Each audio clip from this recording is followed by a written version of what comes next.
It's time! And now, introducing your host, fighting out of Las Vegas, Nevada, by way of Boston, Massachusetts, presenting live from the world-famous Las Vegas Strip, it's Pushing the Odds. For guys like me, Las Vegas washes away your sins. It's like a morality car wash. Back home, they would have put me in jail for what I'm doing. But out here, they're giving me awards. Here he is, Matt Perrault. Enjoy the show. Enjoy the show. Enjoy the show. Enjoy the show.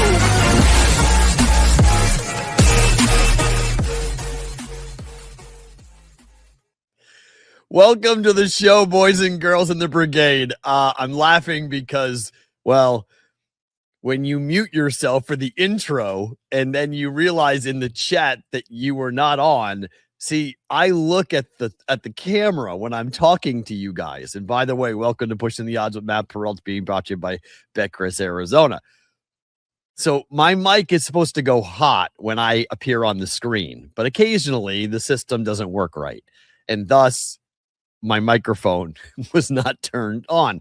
I had a wonderful intro that I just gave, ripping the Brewers and talking about the Dodgers, and you guys will never hear that. So my apologies. The cold intro was exactly that, cold. There was nothing on it from an intro perspective. So we'll delete that in post, and you won't see that on SportsGrid, or you won't see that well, I guess we'll post it somewhere. I don't know, but that is an unfortunate start to what should be a very fortunate day. It's a lot of fun today to get to here to talk to you guys and spend an hour with you on Pushing the Odds. So thank you for doing that. Thank you for being in the brigade, for being a subscriber to our YouTube channel, for checking out our content and being a part of this audience that we call the brigade. It is August, and we are counting down the days to Thursday when football will be back. Yeah, it's pretend football, and yes, it's the Hall of Fame game, but it is still football nonetheless for us to watch. There won't be a show Thursday. Let me make this perfectly clear. There will not be a video show. SportsGrid will have a best of, and there will be an audio-only version of Pushing the Odds if you are an audio subscriber on Spotify, on Apple Podcasts, or wherever you guys get your audio podcasts.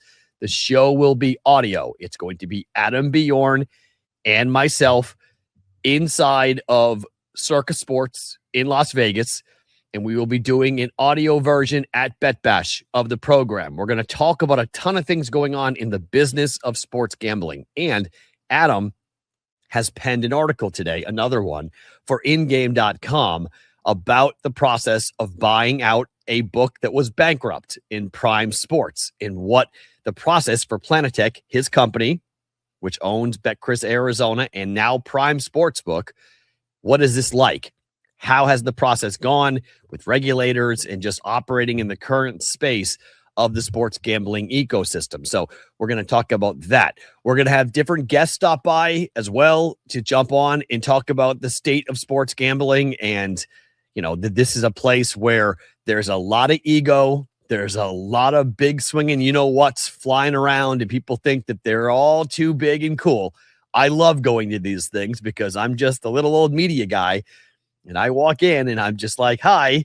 And all these guys look at me and whisper and say, you're not a real gambler, and all the things, all like the ridiculousness that happens with the ego of a sports gambling seminar, conference, whatever you want to call it. So Bet Bash happens on Thursday. On Friday, there will not be a show at all. I'm traveling back to Vegas, so there will not be a Pushing the Odds at all. It'll be a best of on SportsGrid TV as well for us. So today, tomorrow, we're back with the new live content, and then Thursday, audio only, and then Friday, it'll be a off day for us. Monday, back and ready to roll for college and pro football and preseason football and everything else that will be happening coming up next week for us. Trade deadline yesterday.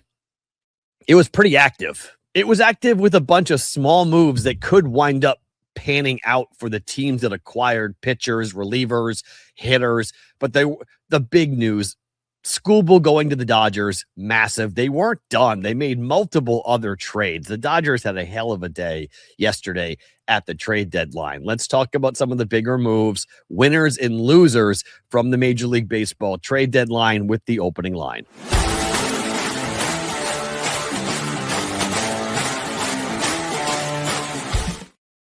Opening line is being brought to you by Huel. It is Huel, human fuel. That's how you get the name Huel. This is both a powder and a ready-to-drink bottle that's available. Now, the bottles are available at Costco and Target, other locations, convenience stores around the country.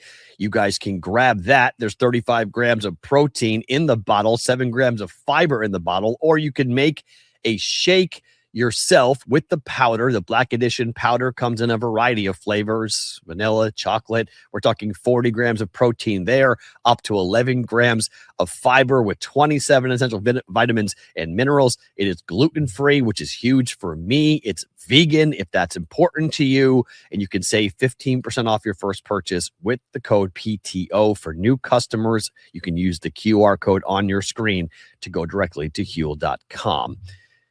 The trade deadline is always so exciting because you don't know who is going to get traded. And there's like this moment of, oh my gosh, are we going to see X, Y, and Z get traded? And when the top name does get traded, that is huge. There's really nothing that can compare to Tarik Skubal going from the Tigers as the two-time defending American League Cy Young champion to go to the Dodgers, where he will instantly be at the top of the rotation for one of the greatest rotations on paper that we have ever seen constructed in Major League Baseball. It is truly ridiculous what the Dodgers have right now, and that is without Ohtani pitching. If Ohtani comes back and pitches, it's even more ridiculous. But next year and the year after, and they're probably going to grab Skubal for 5 to 7 years after this. This team is already deferring $1.1 billion. That's the number that's got everybody up in arms. They're going to be deferring probably even more because you got to assume the Skubal deal will be under the current collective bargaining agreement, not the new one, whatever the new one will be, if we even get a new one coming up this winter. So there'll be even more money deferred. They're doing what you should do when you have the advantage, right? This show is called Pushing the Odds. If you know poker, what does pushing the odds mean? It means that when you have the advantage, when you have the mathematical advantage over your opponent, you should push it. You should push the odds. The Dodgers are pushing the odds. They have the money advantage. They have the fan base advantage. They have the talent advantage. And so they are pushing their chips to the middle of the table and saying, go for it. They also have a war chest of prospects to go and grab a hold of and utilize. And so that's the biggest trade of the trade deadline. Skubal going to the Dodgers is not going to be topped. But behind it, Adley Rutschman going to the Red Sox is a huge deal on a variety of different fronts. Let's take it from the Orioles' perspective for a second. This is a 1V or 1.1 guy. Okay. Round 1, pick 1. Rutschman was the top pick in the 2019 draft. He was the major linchpin. He was the focal point. He was the guy that helped this Orioles franchise win the division, make the playoffs in 2023 and 24. This was an Orioles team that looked like they were on the come up, that they were going to be a team, Red Sox, Yankees, Orioles, right? Or Blue Jays, Yankees, Orioles. Like you thought this team had some faces, some players, some pieces that were going to be there for a long time. Rutschman's been hurt a lot over the last 3 years. He's a catcher. Catchers get beat up. Their fingers break. They get bumps and bruises and they're sore. Look, I was a catcher coming up. I don't think I ever caught anyone faster than 85 miles per hour, but it hurts. Okay. Playing catcher hurts. And you play for 150 games or so, you're going to have knee problems, wrist problems. You're going to have arm problems. Philly had issues elsewhere last year that were on full display in the playoff game against the Niners. They couldn't move the ball all game, and then they got in a 2-minute hurry-up drill, and they walked right down the field. Guys, Tom Brady would do Eagle games. Every single week he'd go, gosh, if they do some hurry-up. And then immediately they'd do some hurry-up, 2-minute warning, and they'd look like a completely different football team. In-game live, only on SportsGrid. You know, the dark days are ahead for the Warriors. And when Curry and Kerr and Draymond all leave, what are we going to be looking at that franchise that has been a mainstay of the NBA, you know, the face of the NBA and NBA playoffs for so long? Where are they going to be? So I see no issue with them bringing Draymond back. Why not? You have one last go at things with the trio that they still have there. But I see this as a very long season. Game time decisions only on SportsGrid. Just can't win the big game. He can't get us in the big game. Well, we got to let him go now because we're tired. We'll keep the quarterback. So, you know what I've been saying? Okay, you kept the quarterback. Guess what? Mr. Lamar Jackson, it's on you now. Hey, absolutely. It's on you. Absolutely. Right? It's on Lamar. It is. It is totally on him now and the new coaching staff there. Outspoken with Dan Cilio, only on SportsGrid. I'd be looking to sell Louis Varland at this point just because his success has been great, but I'm also worried about how many more opportunities he's going to have given the dynamic of where the Blue Jays sit in the standings. You know, we've heard some rumors that they may be wanting to trade Jeff Hoffman, and it could open up a lot of opportunities for Louis Varland, but there's also nothing pushing the Blue Jays to continuously have out a great player when they're fighting for nothing when it's all said and done. Pro Baseball Today, only on SportsGrid. Adley Rutschman going to the Red Sox is a huge deal on a variety of different fronts. Let's take it from the Orioles' perspective for a second. This is a 1V or 1.1 guy. Okay. Round 1, pick 1. Rutschman was the top pick in the 2019 draft. He was the major linchpin. He was the focal point. He was the guy that helped this Orioles franchise win the division, make the playoffs in 2023 and 24. This was an Orioles team that looked like they were on the come up, that they were going to be a team, Red Sox, Yankees, Orioles, right? Or Blue Jays, Yankees, Orioles. Like you thought this team had some faces, some players, some pieces that were going to be there for a long time. Rutschman's been hurt a lot over the last 3 years. He's a catcher. Catchers get beat up. Their fingers break. They get bumps and bruises and they're sore. Look, I was a catcher coming up. I don't think I ever caught anyone faster than 85 miles per hour, but it hurts. Okay. Playing catcher hurts. And you play for 150 games or so, you're going to have knee problems, wrist problems. You're going to have arm problems. It's just what happens when you play that position. So at his age, which he's sub 30, but his body might be 35 for all we know. So the Orioles giving him up, somewhat surprising. Oriole fans, the reason why I would give the Orioles a loser grade from the trade deadline is because the Oriole fan was told today that we're not going to compete for a while, or told yesterday that we're not going to compete for a while. And that, I think, hurts from a Tiger fan perspective, from a Nationals fan perspective, from an Orioles fan perspective. When your team is trading away pieces that you should keep, and you know they should keep and sign long term, and they're not, that's the worry. And this winter, according to reports, is what always happens, the Orioles approached Rutschman about an extension, and he turned it down. Now he's under club control for next year. He'll be a free agent in 28. The problem is what happens to contracts if we don't play baseball in 27. Orioles looking at that saying, okay, we have him for 26. We're not good. We have him for 27. There may not be baseball, or there may be a shortened season for baseball. So that's not good. And he won't sign past 27. So we need to find what can we get for him. The Red Sox gave up 2 very highly thought of prospects, but they're prospects. I don't care where a prospect ranks really, okay? Marcelo Meyer was a highly ranked prospect for the Boston Red Sox, and he was traded to the Giants yesterday for a reliever. Okay? For a reliever. It was supposed to be Meyer and Anthony and Christian Campbell. These three kids who came up last year who looked great together.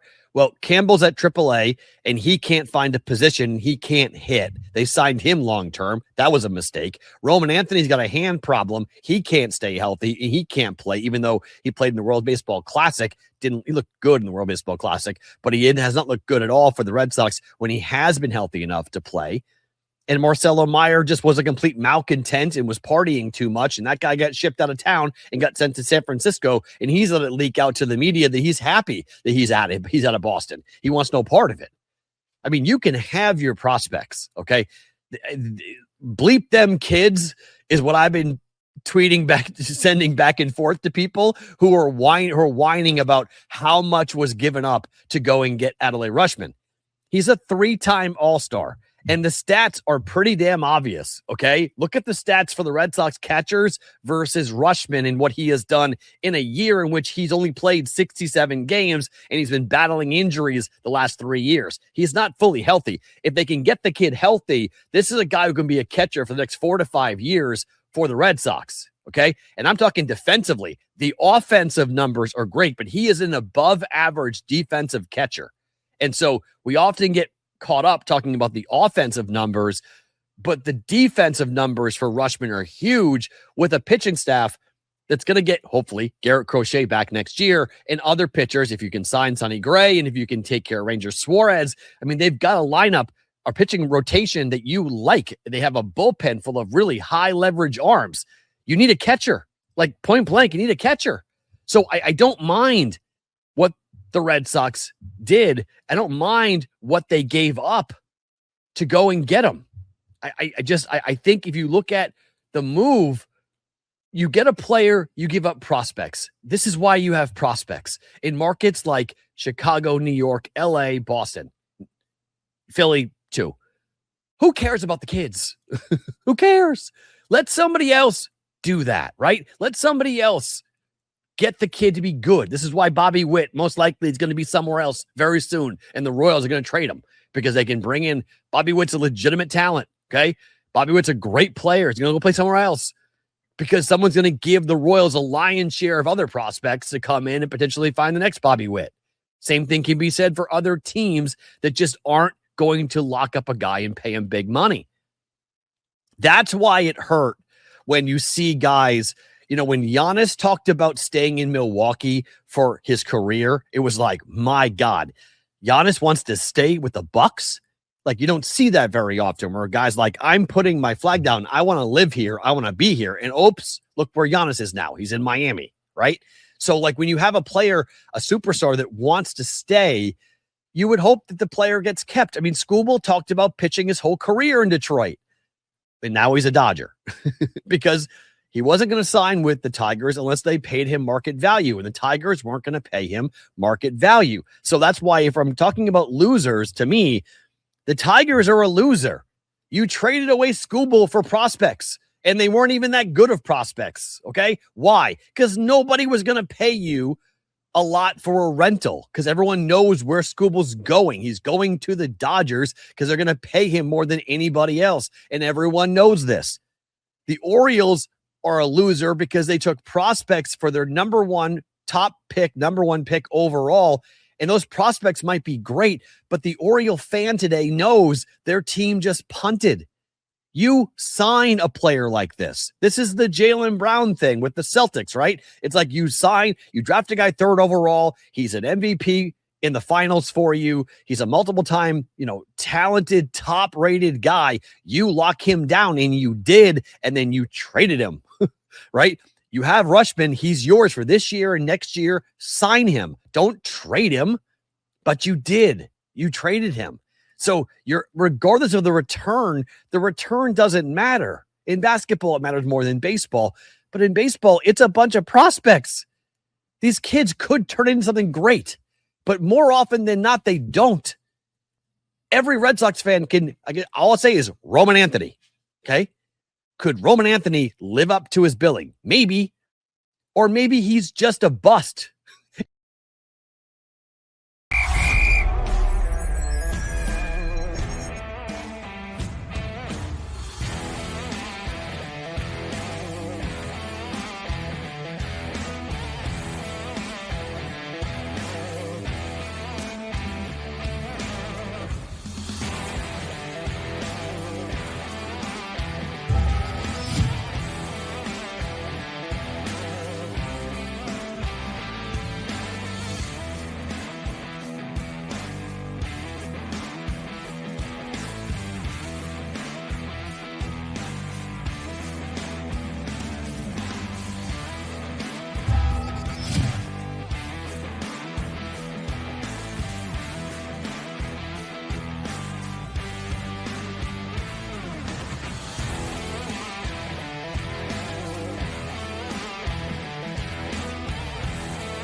This is why you trade for established talent.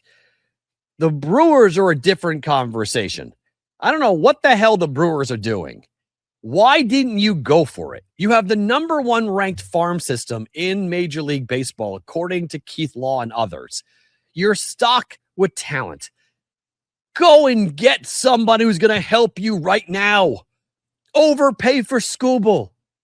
Like you lost to the Dodgers last year. I know Mizorowski's better this year than last year. I get that. But after that, you're going to need him to win 2 games every series. And if he loses one of them, you're dead. So, like, you're putting a ton of pressure on Mizorowski. I know your bullpen is full of high leverage arms. You feel very good about your bullpen. Yep. But your lineup is 1 through 9 very good. But you can't add one bat. You can't add someone that's going to an impact player instantly. You can't take some prospects, overpay for somebody, and get a bat. Go for it. We don't know if we're playing baseball next year. You're Milwaukee. You really are the one team that I think that could beat the Dodgers in the National League. You got the talent. You got the coach. Pat Murphy's a great 2-time National League Manager of the Year. I just don't get what the Brewers did yesterday. Bunch of small, like middling type deals that really could impact a little bit for a game or two, but like you got the prospects to make those deals and you didn't do it. I just don't get it. I don't get what the Brewers did yesterday at all. The winners of the Dodgers, the Guardians getting Foster Griffin is like the deal that no one's talking about. That cat has made me, I haven't been great in baseball this year. I've been basically a 500 better betting on baseball this year, but Foster Griffin Day is phenomenal. This kid's unbelievable. I don't get why the Nationals, you locked that guy down. Like he was in Japan. He signed a 1-year prove it deal and he's been freaking awesome for the Washington Nationals, and you trade him? You again, if you're a Nationals fan, you're being told we're not going to sign guys. We found a diamond in the rough, so instead we're going to flip him for prospects. I don't like that. I think that's a mistake. Foster Griffin, I think, would be a phenomenal player to lock down cheaply for the Nationals to help their rotation for years to come. And nope, he's now going to be a Guardian. The Guardians get another pitcher to go with Gavin Williams. The Guardians starting rotation, they're starting to scare me, okay? The Guardians are a team that no one's talking about that I think we should probably start to either look at their futures for the American League or look at their futures for the World Series and potentially get involved with the Guardians because they can pitch. And now adding Foster Griffin, they can really pitch. They got a lineup that is going to be difficult for anybody to face. So I'm really interested to see how this whole thing goes. And, the Dodgers and the Guardians and the Cubs were the most active team of all the contenders. The Cubs were really, really active and they picked up multiple pitchers. The Cubs were great. The Cubs are a winner yesterday with the deals that they went ahead and made. And I'm not sure we're really talking enough about what the Cubs did. And look, the Gossman acquisition was awesome. The Clay Holmes acquisition and the Tyrone Taylor acquisition, Cubs absolute winners coming up here today. I don't, Yahoo Sports had this as Freddie Peralta going to the Rays. This 1 through 5 is from Yahoo Sports. I don't know if Freddie Peralta, okay. Sure, the Rays might be able to do some stuff with it, but I felt like that was a deal that like the Rays made a move because they had to make a move. I like the lineup. I like the offense for the Rays. Their pitching has been kind of like, not all that into it. Ish is not a fan of the Guardians. Foster Griffin, Blake Griffin, Peter Griffin, doesn't matter. White Sox in 5. Man, White Sox fans, you guys haven't done jack bleep in how long? And you're going to talk? Really? You're going to talk? And I agree with JPC here. Skubal and Miz was the Brewers' only hope. Yep. Overpay. I know everyone's going to hammer you, but like the Brewers last 2 seasons, the Brewers have been like this little engine that could. It's been like so great. And yay, Milwaukee, right? And they've been waiting for Mizorowski and they've had Woodruff and they've had other pitchers perform really well. And you're like, okay, Yelich is a good bat.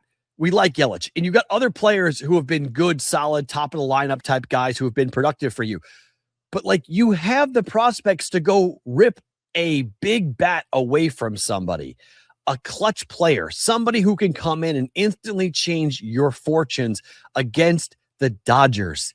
The Dodgers lineup is ridiculous. You have to find a way to kill Godzilla, okay? You're not going to kill Godzilla by filing his nails, okay? You have to take a bazooka and blow the thing's head off. And that's not happening in Milwaukee. And that pisses me off. Yes. Do I have a 12-1 ticket on them to win it all? Yes. Do I like watching Milwaukee play baseball? Yes. Do I think they got a legitimate shot to take on the Dodgers? I do. I want them to beat the Dodgers. I want them to actually have a chance to win, not just play them in the NLCS, but beat them in the NLCS. And they had a chance. They just didn't do enough. That stunk on that. In the wake of all this, the Dodgers are a ridiculous plus 140 to plus 155 to win it all.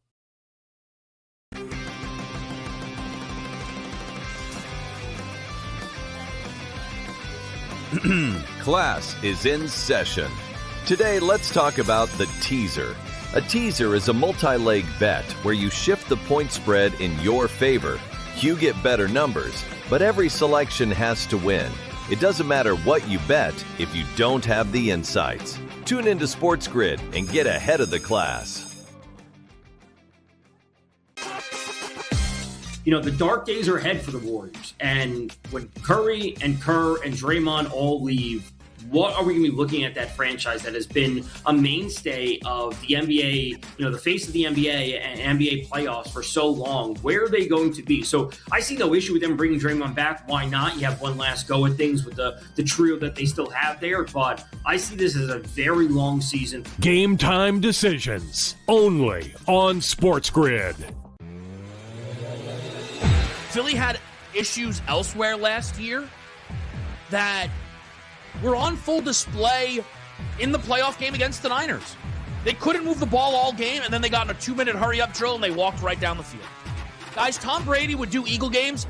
Every single week he'd go, gosh, if they do some hurry-up. And then immediately they'd do some hurry-up, 2-minute warning, and they'd look like a completely different football team.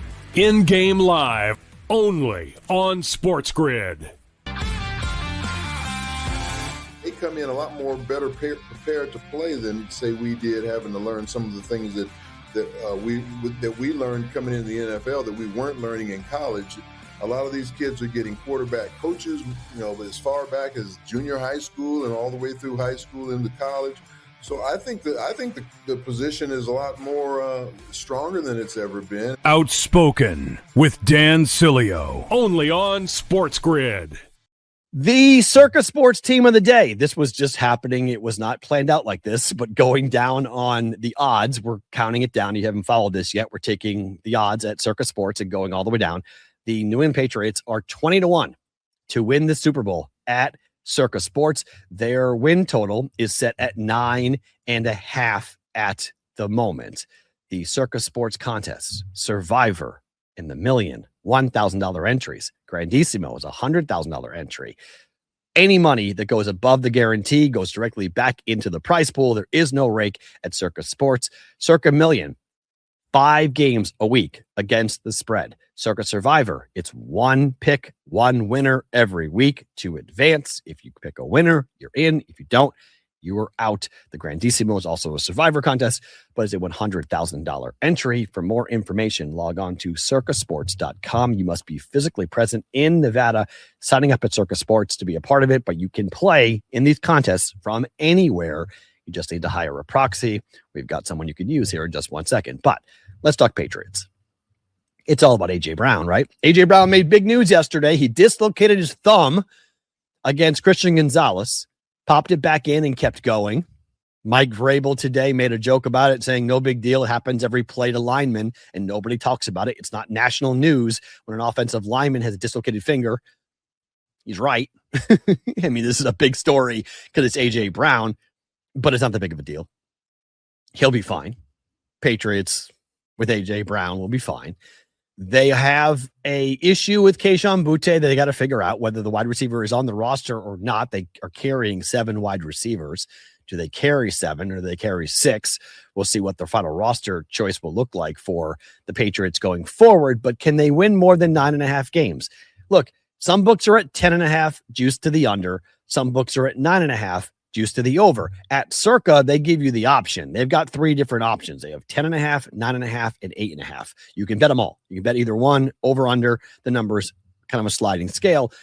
But if you go over 10.5, you get a pretty nice plus price at Circa Sports. I think the Patriots are going to go 11-6. Okay.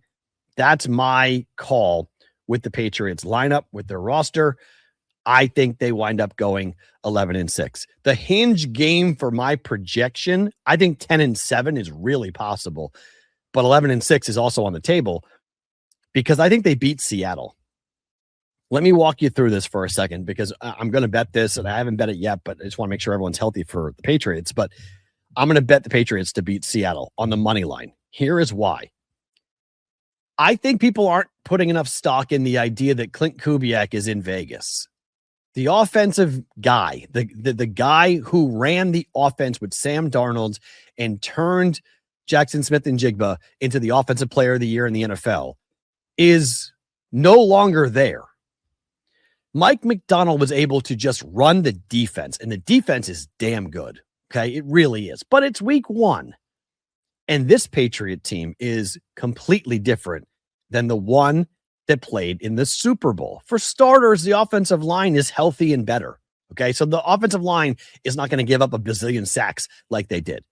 But you can't just play man defense behind that defensive line the way that the Seahawks did in the Super Bowl, because if you do that, A.J. Brown's beating you over the top and you're in trouble.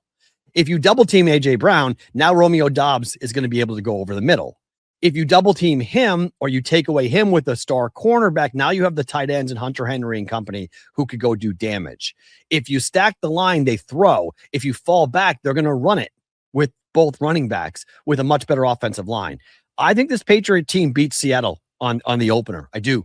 And I know you can say that's a homer pick and whatever you want to call it, but I think the Patriots are going to go to Seattle and spoil that. And then they get a mini bye. The one thing that I love about the Patriots schedule, the fact they're playing on Wednesday, is the fact that they're going to get the mini bye. They play the Steelers the following Sunday. So you get extra time. Now, I know they're traveling all the way to Seattle. That makes it difficult, and it's a really hard place to play. I'm not saying Seattle won't be bonkers. It will be in the first half in particular. But as that game goes on, a little bit of a different situation. Pittsburgh, great opener, okay? The more that Aaron Rodgers talks about Anthony Fauci, the more that I really do not like the Steelers' chances because he's focused on the wrong things, okay? Excuse me. Aaron Rodgers seems to be, this year, it's really interesting. I don't know if you watched him on Pat McAfee yesterday, but Aaron Rodgers seems to be on a revenge tour that he wants to go and even up the score with everyone that has talked about him, that made his life difficult, that it feels like even his parents, like he's gone and tried to, smooth things over with his family, although him and his brother seem to be not great still. I don't know. I'm beginning to be really down on Mike McCarthy and the Pittsburgh Steelers and Aaron Rodgers and starting to think like this could go really south. I don't know. Without Mike Tomlin, that team might not. I mean, they may miss the playoffs entirely. They may have a really bad year. So I like the Pats to open up 2-0. I think they lose to Jacksonville. That's a coin flip game, but I think they lose to Jacksonville. I think they'll lose to Buffalo. They'll be 2-2. Then I think they win every game until they get to Detroit. Okay. And the question's going to be overseas in Germany playing Detroit. That's a complete coin flip, but let's just say they win the game. Okay. Let's just give the Patriots a win there. Well, that is an 8-2 start to the year. Okay. Is that realistic? Probably not. So let's go and say 7-3. Okay. Patriots start 7-3. The back end of the schedule is difficult. The road trip to the Chargers, not easy. I think they'll split with Buffalo, so they'll win at home. They'll beat Minnesota at home. KC on the road is really difficult, but I think they win the last 3 games after that. So 11 wins, I think, is very possible. If they go 7-3 to start, they beat Buffalo, they beat Minnesota. KC is a question. They'll beat the Jets, they'll beat the Dolphins. There's 11. If they beat Denver, there's 12. I just think people are expecting the Patriots to fall on their face because of last year's schedule being too easy and this year's schedule being so difficult. I just don't agree with it. Okay. I think people are hate betting against the Patriots. I really do. I think they just don't like them, and they don't like Mike Vrabel, and they think this team got lucky last year and they had no business being in the Super Bowl. It should have been Patrick Mahomes. It should have been Josh Allen. It should have been, the Bengals or somebody that we're used to seeing.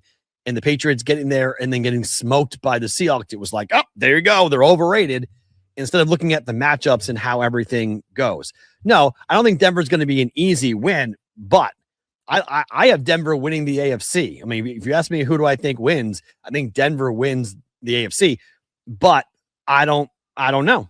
I mean, this is every Denver fan's thing. It should have been us. No, it wasn't. No, it shouldn't have been you. You had every shot. You had the AFC Championship game at home. At home. You had the AFC Championship game at home. I don't care who the quarterback was. Okay? You had it at home and you lost. So no, it shouldn't have been you. The Broncos did not earn it. They didn't deserve it. You lost the AFC Championship game at your place. Sorry. That is not something you can say that I'm going to let anyone say about last season.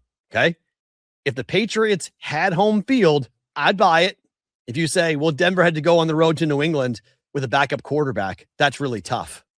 Your guy, Sean Payton, handpicked your backup quarterback.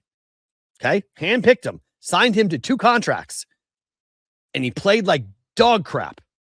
Okay? Don't tell me the weather. That's football, man. You play in Denver. That weather should have helped you, not hurt you. It hurt you. So, I mean, that's just what it is. It's just what it is.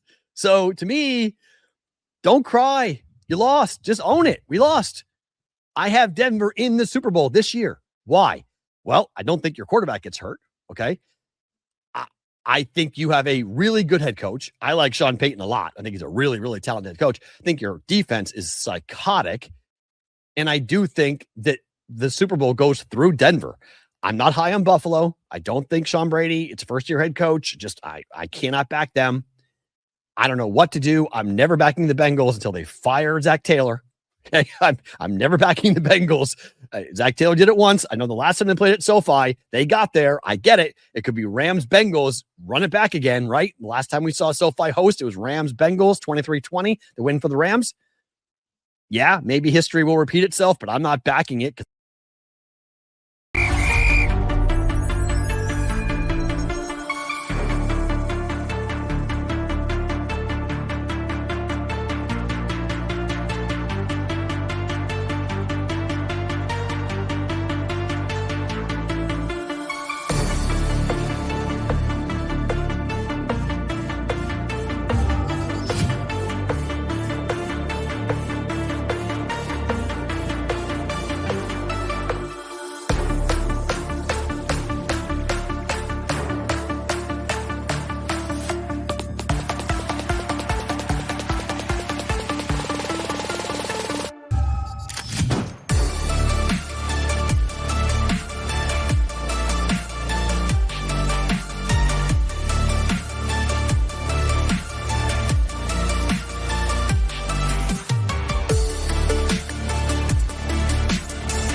No, I don't think Denver's going to be an easy win, but I have Denver winning the AFC. I mean, if you ask me who do I think wins, I think Denver wins the AFC, but I don't know. I mean, this is every Denver fan's thing. It should have been us. No, it wasn't. No, it shouldn't have been you. You had every shot. You had the AFC Championship game at home. At home. You had the AFC Championship game at home. I don't care who the quarterback was. Okay? You had it at home and you lost. So no, it shouldn't have been you. The Broncos did not earn it. They didn't deserve it. You lost the AFC Championship game at your place. Sorry. That is not something you can say that I'm going to let anyone say about last season. Okay? If the Patriots had home field, I'd buy it. If you say, well, Denver had to go on the road to New England with a backup quarterback, that's really tough. Your guy, Sean Payton, handpicked your backup quarterback. Okay? Handpicked him, signed him to 2 contracts, and he played like dog crap.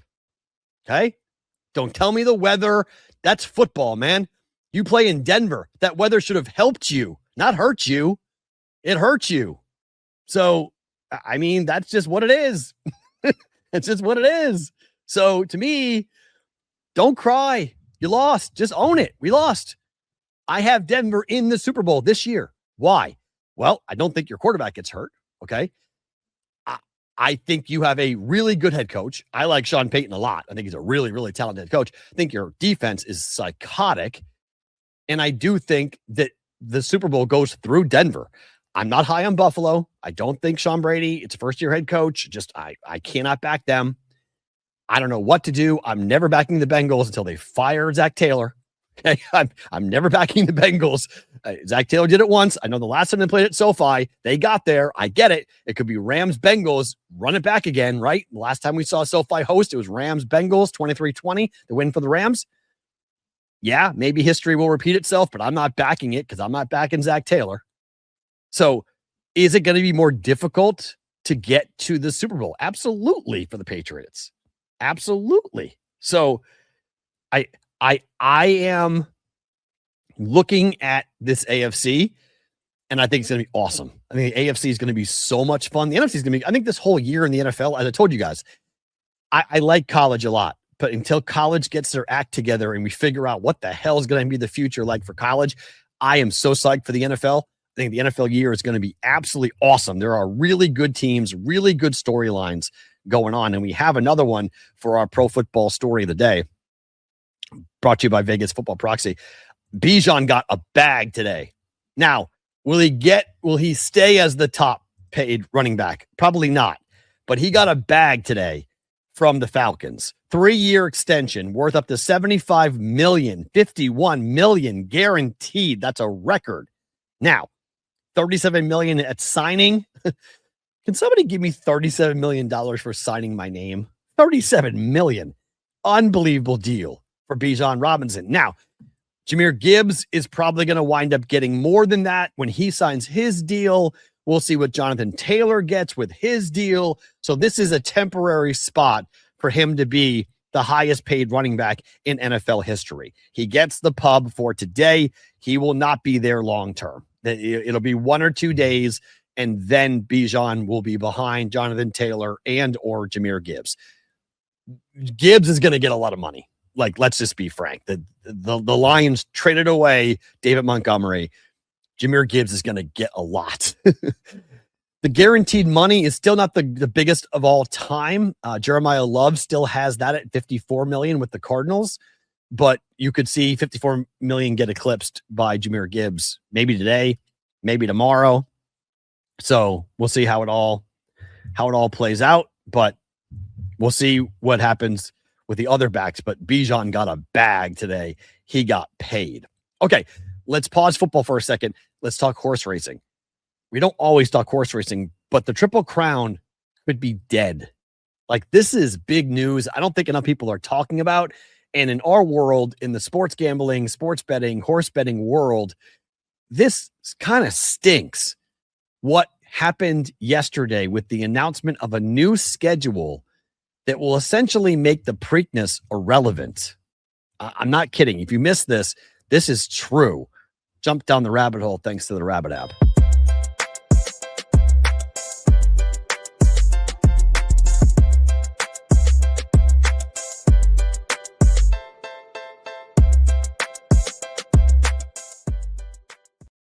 Brought to you by our friends at Rabbit. You can download the new Look Rabbit app to customize your sports picks for no limit, no terms. You call the shots. Real people are involved with this. The bets are 100% customizable, and you know the money is legit. You can also get money by signing up with Rabbit. PTO5 is the code to give you 5 free Rabbit Cash when you sign up to use the app for free for the first time. So the Triple Crown has been in danger for the last couple of years because the winner of the Derby has determined, hey, it's not worth risking the health of our horse to do a 2-week turnaround to go to Maryland to go and run in the Preakness Stakes. So we're going to hold our horse out and then we're going to run at the Belmont, and that's going to be what we want. That's how we're going to do this. Well, yesterday, the Triple Crown just became, they're saying it's not dead, but it sure feels like no Derby winning horse will run the Preakness anymore after what was announced yesterday by Churchill Downs and the New York Racing Association. They announced a new 6-race series starting in 2027. In May of 27, the Kentucky Derby will run in its traditional spot in the first Saturday in May.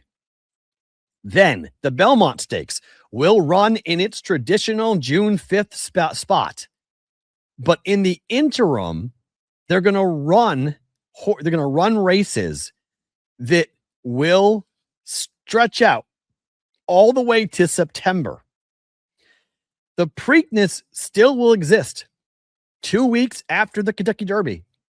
The Preakness will run in May. But now, if you're running in this, there's a $5 million bonus in this race series for a horse that wants to keep going and wants to run. You go into the Matt Winn Stakes, the Jim Dandy, the Travers, and then a new Churchill Downs race will happen in September.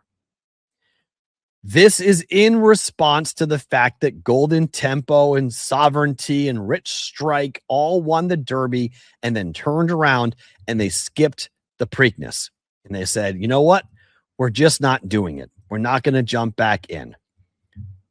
2 weeks after the Derby has just become not possible for modern trainers. They've said, nope, we're not going to do it.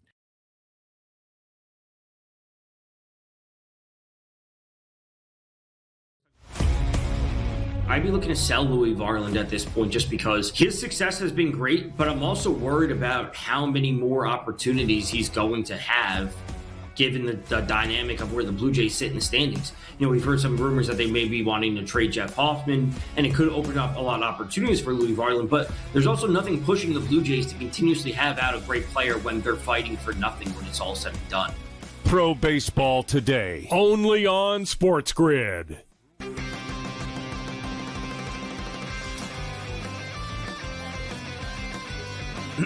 Class is in session. Today, let's talk about the teaser. A teaser is a multi-leg bet where you shift the point spread in your favor. You get better numbers, but every selection has to win. It doesn't matter what you bet if you don't have the insights. Tune into SportsGrid and get ahead of the class. You know, the dark days are ahead for the Warriors. And when Curry and Kerr and Draymond all leave, what are we going to be looking at that franchise that has been a mainstay of the NBA, you know, the face of the NBA and NBA playoffs for so long? Where are they going to be? So I see no issue with them bringing Draymond back. Why not? You have one last go at things with the trio that they still have there. But I see this as a very long season. Game time decisions only on SportsGrid. Philly had issues elsewhere last year that were on full display in the playoff game against the Niners. They couldn't move the ball all game, and then they got in a 2-minute hurry-up drill, and they walked right down the field. Guys, Tom Brady would do Eagle games. Every single week he'd go, gosh, if they do some hurry-up. And then immediately they'd do some hurry-up, 2-minute warning, and they'd look like a completely different football team. In-game live, only on SportsGrid. Not really a fan at all, to be quite honest. I think this is kind of a bummer, to be quite honest. All right, let's do our trend center trend of the day. We hit it yesterday. Let's see if we hit it again.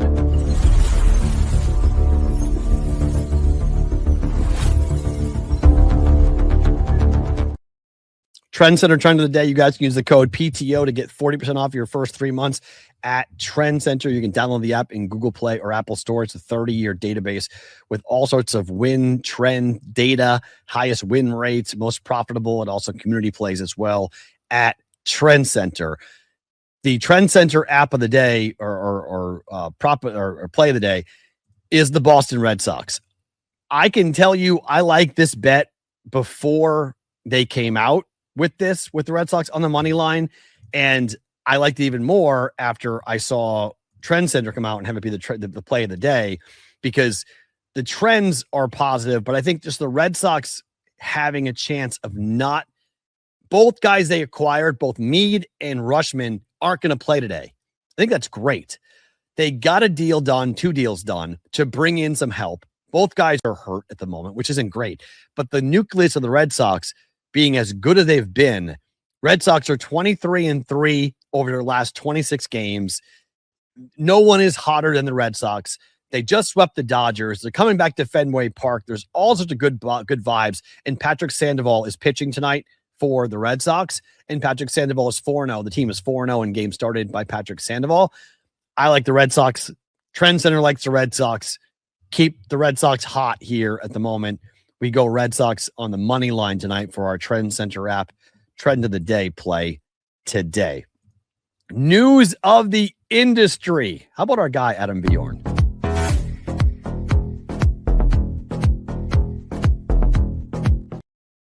All right, we're going to talk a lot about this on Thursday, and I think it's an interesting look behind what happens when you go trying to get a sports book out of bankruptcy. Ingame.com right now has this article written by Adam Bjorn. Headline: what it actually takes to buy a sports book out of bankruptcy. The CEO of Planetech pulls back the curtain on the ins and outs of taking over Prime Sports. Some of the really interesting things that are inside this article that I found fascinating, that I can't wait to talk to Adam about, and just about what they've done and what they've gone through about this purchase of buying a book that is licensed in Ohio, in New Jersey, and in Kentucky. Adam writes, "We are trying to do something genuinely difficult in an environment that is, frankly, not particularly friendly to what we're attempting." I can't wait on Thursday to kind of dive deeper into that statement, into what do you mean by that? Because in the prediction market world right now, they're not answering to anyone. Now, you can say, Matt, the CFTC, anyone, okay? Again, I know what I said. Anyone. They can do what they want. They self-certify all these different markets all the time. They say what's able to be bet on and not, right? Once you get that CFTC license, you can do what you want. So if regulators are making life difficult for a company that is genuinely trying to do it right, they want to take bets. They want to be involved. Adam tells a story in the article about when they went dark in Ohio and the number of people, big money people, who left their money in Prime and didn't take it out, left it there until they got turned back on, because Adam told them, hey, we're going to get licensed here. We're going to do a changeover. Just hang on. And those people believed that Adam was going to do it right, and he did. That's a relationship. That's a customer relationship type of act that doesn't happen much anymore in sports gambling, right? Every day on the internet, on Twitter, Instagram, whatever, you have some sob story of some guy who won and was then shut off, right? Somebody who was successful, who won 5,000, 50,000, 500,000, whatever it might be. And then he turned around to try to bet, and his account's been frozen, or he's been limited to $5 or whatever it might be, right? The current state of the industry is so low at the moment. And there are so many people who are, this is going to be the whole talk at Bet Bash this week in Vegas about where the industry is, about where the ecosystem is. And it's been talked about this a couple different places. about Bet Bash this year feels different already. Like Bet Bash in previous years, Bet Bash was about a party. We were going to celebrate the industry. It's a bunch of people getting together and having a good time. It is much more professional now because people are serious. People are nervous about what is going to happen right now with the future of sports gambling. They want to know, where is this all going? Are we going prediction market? Because if you go too heavy into prediction markets and in November, it gets changed over, Democrats take over the House and the Senate. If that happens, and then Mike Seelig has to actually answer to a real committee, and Mike Seelig gets his feet to the fire and he can't do much because the Congress is involved much more, then you just wait for the White House to change over. Then the White House changes over and Mike Seelig is fired and you get a new CFTC chair